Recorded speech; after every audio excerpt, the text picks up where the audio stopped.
Hello बच्चा लोग, कैसे हैं आप लोग। तो बच्चे, आप लोग सेकेंड सेमेस्टर पास करके जो भी बच्चे थर्ड सेमेस्टर में आ गए हैं, चाहे वो बीए में हो, बीएससी में हो या बीकॉम में हो या कोई भी ग्रेजुएशन कर रहे हो, तो आप सबको पता है ना कि आप लोगों को हर सेमेस्टर में कंपलसरी पेपर पढ़ना पड़ता है माइनर सब्जेक्ट में। तो उसमें आप फर्स्ट सेमेस्टर में ना फर्स्ट एड एंड हेल्थ पढ़े होंगे। तो इस बार जो थर्ड सेमेस्टर में पढ़ना है बच्चा, उस कंपलसरी पेपर का नाम है human values and environment study. आप सबको पता है इसमें पास होना भी बहुत ज़रूरी है। तो बच्चे, कॉलेज में क्लासेस हो सकता है इस वीक से स्टार्ट हो, और हम आज ऑनलाइन आज शुरू कर रहे हैं। तो इसमें दो पार्ट है बच्चे, दो यूनिट जो है ना ह्यूमन वैल्यूज से हैं। सिलेबस मैंने भेज दिया है, और इन्वायरमेंट स्टडी से भी दो यूनिट हैं। ठीक है, तो पहले हम यहाँ पे इन्वायरमेंट शुरू करते हैं, कॉलेज में हो सकता है ह्यूमन वैल्यूज स्टार्ट करेंगे। तो बच्चे, हम देखेंगे कि आज जो है पर्यावरण के बारे में फर्स्ट चैप्टर है ये आपके इस सिलेबस का। तो देखेंगे कि क्या क्या होती हैं चीज़ें और क्यों पढ़ाई जा रही हैं, क्यों कंपलसरी पेपर के तौर पे इसे रखा गया है, इसके फ़ायदे क्या हैं, ये सब सारी चीज़ों के बारे में जानेंगे बच्चा। ठीक है, तो आज हम पर्यावरण क्या होता है सब तो बचपन से आप पढ़ते आए हैं, देखते आए हैं, और लेकिन फिर भी आज सिस्टमेटिक तरीके से पढ़ना बहुत ज़रूरी हो गया है। तो इसमें आज हम पढ़ेंगे कि पर्यावरण की परिभाषा क्या होती है, उसकी संरचना क्या है, यानी पर्यावरण हमारा बनता कैसे है, क्या क्या उसकी रेंज होती है। पर्यावरण के दो पार्ट होते हैं, जैविक और अजैविक, हम इसके बारे में भी देखेंगे। जैसे जैविक में प्लांट ऑर्गेनिज्म होता है, सूक्ष्म जीव होते हैं, मृदा होती है, अजैविक में वायु प्रमंडल होता है, आर्द्रता होती है, जल होता है, और ये सब टेम्परेचर वगैरह जो भी चीज़ें हैं ये होती हैं। फिर हम देखेंगे पर्यावरण की विशेषता क्या है, इम्पोर्टेंस क्या है, और देखेंगे कि पर्यावरण अध्ययन किया क्यों जा रहा है, और आप लोगों को पढ़ाने का उद्देश्य क्या है। ठीक है, तो पहले मैं आपको बता दूं कि जो पर्यावरण होता है उसकी परिभाषा क्या होती है। आप सब ने सुना होगा, पढ़ा होगा कि पर्यावरण दो शब्दों से मिलकर बना होता है, परिधन आवरण। यानी कि परि मतलब होता है चारों तरफ, और आवरण मतलब होता है ढका होना। यानी कि मैं यहाँ खड़ा हूँ, मेरे पास जो भी व्हाइट बोर्ड है, और इधर रूम है, किताबें हैं, जो भी चीज़ें हैं, कीड़े मकोड़े हैं, ये मेरे आसपास की जो भी चीज़ें हैं, इन सबको एक साथ अगर देखा जाए तो इसी को हम पर्यावरण बोलते हैं। लेकिन बहुत सारी किताबों में अलग अलग पर्यावरणविद होते हैं, इन्वायरमेंटलिस्ट होते हैं, बहुत सारी संस्थाएं होती हैं, वो भी अपनी परिभाषा देती हैं। तो यहाँ देखते हैं कि इसकी परिभाषा में कुछ पर्यावरणविद हैं, जैसे हेरोविड हैं, पी गिजवर्ट हैं, ईजे रास हैं, और जो है आपका पर्यावरण जो है कि संरक्षण अधिनियम 1986, जो पर्यावरण की सुरक्षा के लिए अपने भारत में बनाया गया है, पर्यावरण संरक्षण अधिनियम 1986, इन्होंने सबने एक एक परिभाषा दी है। और इस परिभाषा को हम एक सबने अलग अलग दी है थोड़ा थोड़ा, लेकिन सबका मतलब एक ही होता है, जो ये कहता है कि कोई भी जीव जिसका वातावरण दो तरीके से बना होता है, जैविक या अजैविक। जैविक मतलब मेरे पास दो तरीके की चीज़ें होंगी मेरे पर्यावरण में, मेरे वातावरण में, या तो वो जीवित होंगी, जैसे चींटी हो गया, कुत्ता हो गया, बिलाई हो गया, आदमी हो गया। तो ये जैविक तत्व हैं हमारे पर्यावरण में। और एक होते हैं अजैविक, जैसे तापमान हो गया, प्रकाश हो गया, दीवार हो गई, ये सब जिनमें जीव नहीं है, अजैविक तत्व हैं। तो हमारा पर्यावरण दो तरीके से मिलकर बना होता है, दो घटकों से, एक जैविक होता है और एक अजैविक। तो जब इन सभी को मिल करके, ये सब जो है तत्व मिल करके किसी जीव का जीवन चलाते हैं, उसके विकास में योगदान देते हैं, उसके पारस्परिक जो क्रियाएं होती हैं, खाना पीना, चलना घूमना फिरना जो भी है, उसको क्रियान्वित करते हैं, उसके अंतर संबंध को चलाने के लिए बनाए रखते हैं। तो इस पूरे जो है कि कंपोनेंट्स को मिला करके हम देखते हैं, तो कहते हैं कि ये इस जीव का पर्यावरण है। कहने का अर्थ ये है कि किसी भी जीव के आसपास जो भी जैविक अजैविक घटक हैं, उस जीव के पर्यावरण जीवन को चलाने के लिए, विकास करने के लिए योगदान देते हैं, वही उस जीव के लिए पर्यावरण होते हैं। ठीक है, जैसे आप अगर कोई देखेंगे, कोई जंगल में व्यक्ति खड़ा है तो उसका पर्यावरण अलग होगा, पेड़ होंगे, फूल होंगे, भालू सियार जो भी जीव जंतु होंगे, आसपास का वो माहौल होगा। आप अगर शहर में रहते हैं तो आपका पर्यावरण अलग होगा, गाड़ियाँ होंगी, बिल्डिंग होंगी, लोग होंगे, पार्क होगा, पालतू जानवर होंगे, आपका पर्यावरण अलग होगा। तो ये सब सारी चीज़ें होती हैं बच्चे, जो एक पर्यावरण की परिभाषा में इंक्लूड की जाती हैं। ठीक है, तो आज हम इतना देखेंगे कि जो पर्यावरण है उसके बारे में आप सबको पढ़ाया क्यों जा रहा है, मतलब क्या ऐसा हो गया कि पूरे जो आपकी न्यू एजुकेशन पॉलिसी है पूरे देश में पर्यावरण पढ़ाने को लेकर के आपके पूरे सिलेबस में कंपलसरी कर दी इस पेपर को। तो बच्चे आप सबको पता है, आप लोगों ने सुना होगा कि ग्लोबल वार्मिंग जो है बढ़ रही है। ये क्या होता है ग्लोबल वार्मिंग, हम आगे पढ़ेंगे। आपने सुना होगा कि ग्रीन हाउस इफेक्ट बढ़ रहा है। आपने सुना होगा कि यदि पृथ्वी का टेम्परेचर अगर 1.5 डिग्री सेल्सियस और बढ़ गया तो ये पृथ्वी डूब जाएगी। तो ये सब बहुत सारी चिंताएं हैं पर्यावरण को लेकर के। आप देख रहे हैं कि बाढ़ की समस्या जो है दिनों दिन आ रही है, सूखे की समस्या बहुत ज़्यादा आ रही है, भूगर्भ जल बहुत नीचे जा चुका है। ये सब सारी समस्याएं क्या हैं, ये पर्यावरण से संबंधित ही समस्याएं हैं। आप सुने होंगे कि जो पर्यावरण ग्लोबल वार्मिंग की वजह से तापमान जो होता है पृथ्वी का बहुत बढ़ गया है, तो ये पर्यावरण के क्षरण के कारण ही हुआ है। तो जब पर्यावरण एक ग्लोबल वार्मिंग की वजह से तापमान बढ़ गया है, इससे जो ग्लेशियर हैं वो पिघल रहे हैं। आपको मैं बता दूं कि अभी जम्मू कश्मीर से डेटा निकल कर आया है कि जो यहाँ पे हमारा जम्मू कश्मीर है, जम्मू कश्मीर में जो बर्फ़ हुआ करती थी वो इतनी ज़्यादा जो है ग्लोबल वार्मिंग हुई है कि वो बर्फ़ जो है 100-150 मीटर पीछे खिसक गई है। और आप सबको पता है कि जब ग्लेशियर ही अगर ख़त्म हो जाएंगे तो वहाँ से जो नदियाँ आती हैं, सतत प्रवाहिनी नदियाँ जो पूरे वर्ष तक जल देती रहती हैं, वो सारा जो है वो नदियाँ भी ख़त्म हो जाएंगी। ठीक है, और बहुत सारी समस्याएं हैं, जैविक विविधता जो है बहुत सारी जो है ख़त्म हो जाएगी। तो इन सब सारी चिंताओं को देखते हुए आपको ये सब पढ़ाया जाना जरूरी है। आप सबको पता होगा कि जो हमारी वन नीति है उसमें कहा गया है कि 33% जंगल होने चाहिए, हमारे जो है हमारी पूरी ज़मीन का 33% हिस्सा जंगल से ढका होना चाहिए। लेकिन जब the state of forest report में कहा गया है कि वो 21% या समथिंग पॉइंट ही रह गया है। तो ये सब चिंता के विषय हैं। आप सबको पता है कि ग्लोबल वार्मिंग की वजह से जो बर्फ है, जो बड़े बड़े ग्लेशियर हैं, जो आपका ये विश्व है यहाँ पे बहुत ग्लेशियर बहुत बड़े बड़े होते हैं, पूरा बर्फ होता है, ये पिघल पिघल के टूट रहा है। टूटने की वजह से समुद्र का लेवल बहुत ज़्यादा बढ़ गया है। अब समुद्र का लेवल बढ़ने की वजह से जो भी समुद्र में टापू हैं, द्वीप हैं, जैसे यहाँ आप देख रहे हैं इंडोनेशिया है, यहाँ पे आपका मोजाम्बिक है, और भी बहुत सारे द्वीप हैं वो डूब रहे हैं।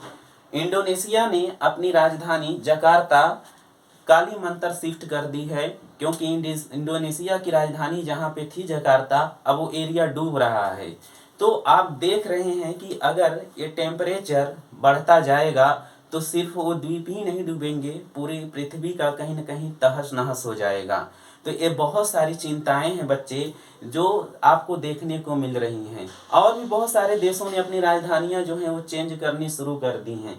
तो ये सब कहीं ना कहीं हमें दिखाता है कि हमारे पर्यावरण पे आने वाला बहुत बड़ा संकट हमारे सामने है। और अगर आपको आज नहीं पढ़ाया गया, अगर आपको आज सचेत नहीं किया गया और आप आधुनिकता और तकनीकों में अगर खोए रहेंगे तो आपका पर्यावरण जो है पूरी तरह चौपट हो जाएगा, और जो यहाँ पे जीव हैं इस पृथ्वी पे वो नहीं रह पाएंगे, वो ख़त्म हो जाएंगे।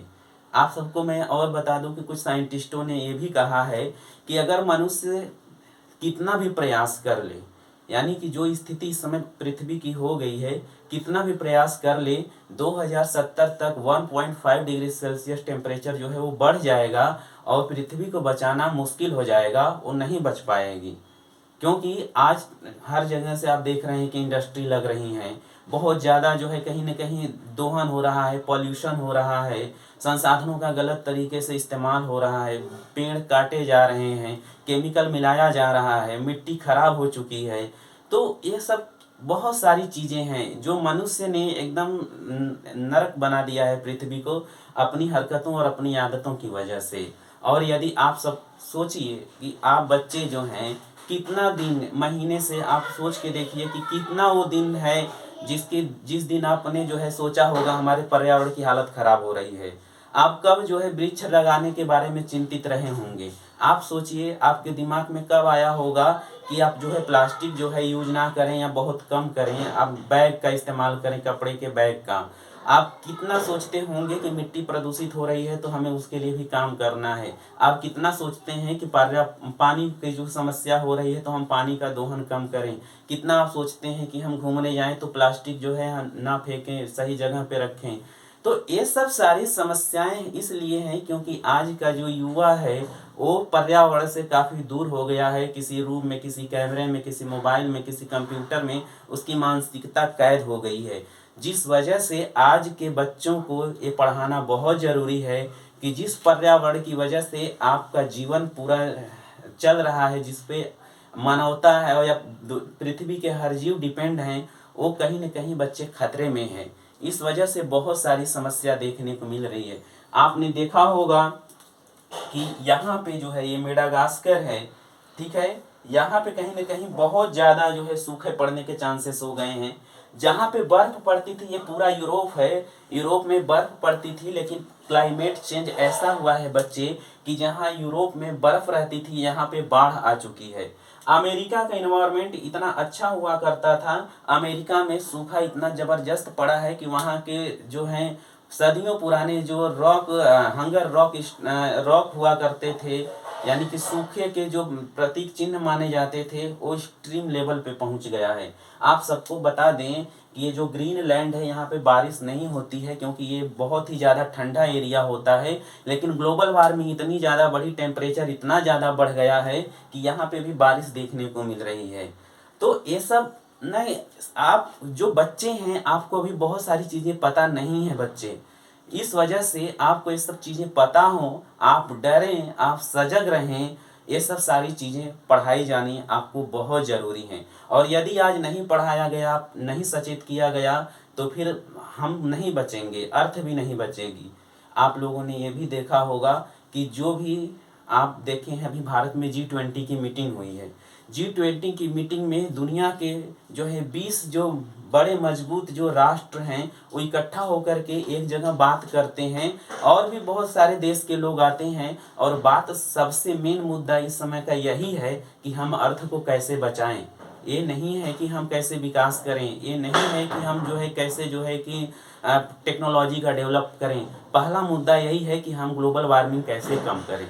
तो आप सोचिए कि पूरी दुनिया के लोग जो है खड़े होकर के इस पे बात कर रहे हैं, तो ये कितनी डरावनी बात है। आपने अभी देखा होगा कि जो मिस्र है, यहाँ पे मिस्र आपका यहाँ पे है, जहाँ पे अभी झगड़ा लड़ाई चल रहा है इजराइल और फिलिस्तीन का। यहाँ पे इस बार COP27 की मीटिंग हुई है, COP27, ठीक है। और इससे पहले ये जो लंदन है, यहाँ पे है आपका ये ब्रिटिश, ये वाला लंदन है यहाँ पे। तो ग्लासगो शहर है, COP26 की मीटिंग यहाँ हुई थी इससे पहले आपकी। तो ये सब मीटिंग जो हो रही है इसमें पूरे दुनिया के देश शामिल होते हैं, 193 जो भी देश हैं सब, और सब यही बात कर रहे हैं कि हम पृथ्वी को कैसे बचाएं। आपने सुना होगा पेरिस एग्रीमेंट, आपने सुना होगा क्योटो प्रोटोकॉल।